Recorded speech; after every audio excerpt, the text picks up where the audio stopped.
Hello everybody, I'm here in sunny La Rochelle and going to respond to a question we get asked a lot here at Highfield Boats.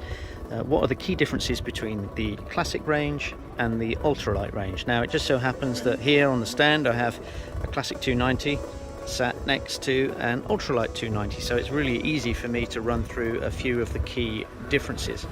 Both of these boats are working tenders, so there are some options that don't come as standard on here, but I'll give you a rough idea of the main differences.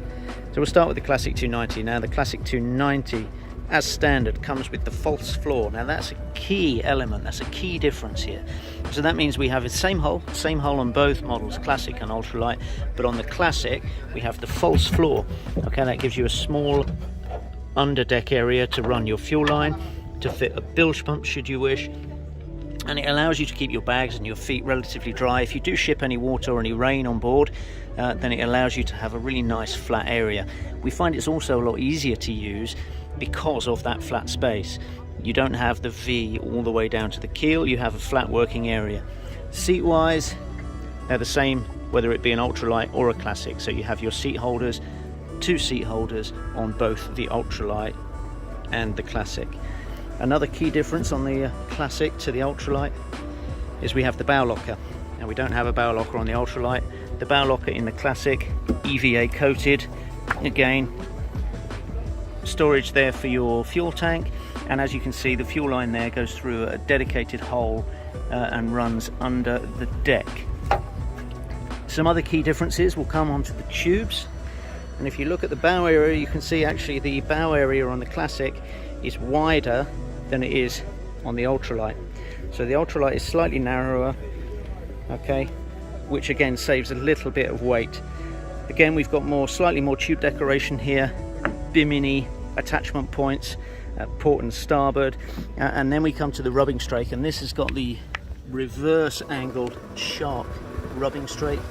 It gives you a good deflection of spray, keeps the boat nice and dry, and again that's one of the key points on the classic.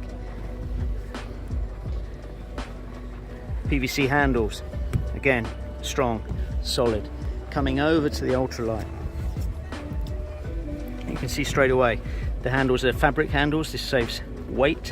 The rubbing strake has actually been replaced just by a bumper strake really.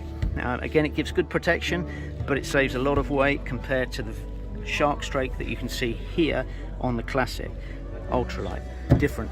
Tubes themselves are very similar.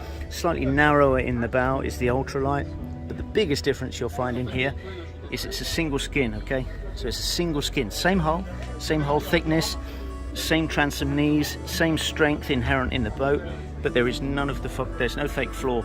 So if you ship any water on board, it will sit in that V.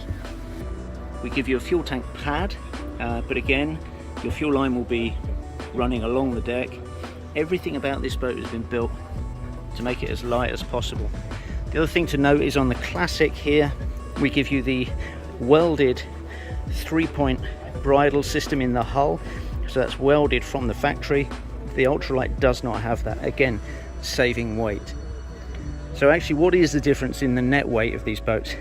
Well, the classic 290 comes in around about 60 kilos, still very light for a tender of this size. The ultralight comes in at 20 kilos lighter, so this boat is around about 40 kilos. So those are the key differences in the classic range and the ultralight range.